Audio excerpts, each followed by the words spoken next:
Hey guys, it's Burgers here, and in this video I'll talk about how the positioning of the heroes change your whole game, whole dungeon, whole performance in any place in the Dragonheir Silent Gods. As we all know, our heroes is having specific places, specific cubes that their spell is actually going to hit. If you check any of your heroes, as you can see, this is a single target. This one is in front of this hero, this 9 cubes. This apply absolutely the same way for the bosses. This guy is hitting everywhere in the map, so you cannot actually dodge this spell, just to mention that.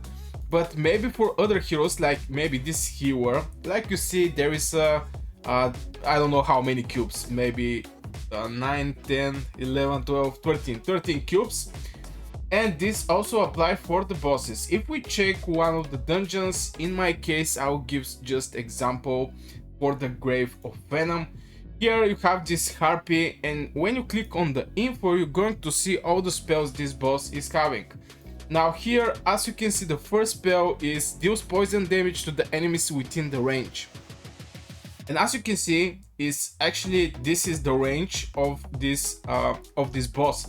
And if your heroes is on this corner and this corner and this corner is going to be hit. But if you put one hero here and one hero here, they're not going to be hit from this boss. Only one hero is going to get hit. And this is important to know because the spell is going to be absolutely the same for your heroes. Most of your heroes is going to have something like this.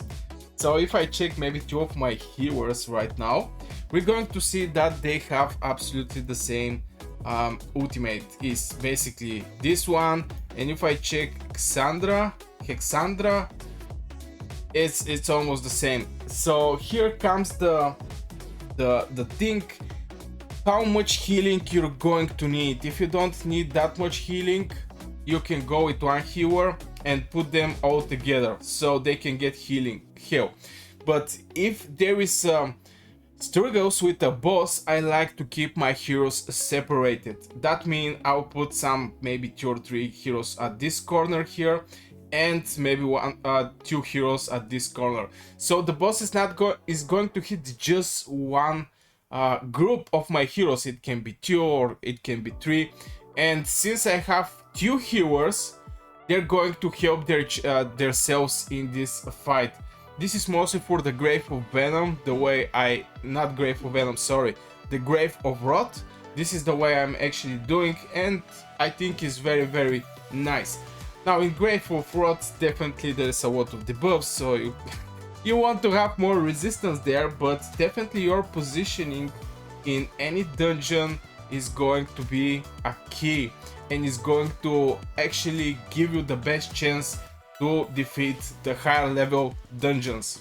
Of course, positioning is not everything in this game, but is just little more that is going to help you. Every little advantage you get in this game to defeat the higher level bosses is something. So we want to get all the advantages we can, so we can proceed further in our game progress in the Dragonheir Silent Gods. So I guess this will be for this video, guys. I hope you enjoyed. If you do, hit one like, subscribe to the channel, and see you in the next amazing video.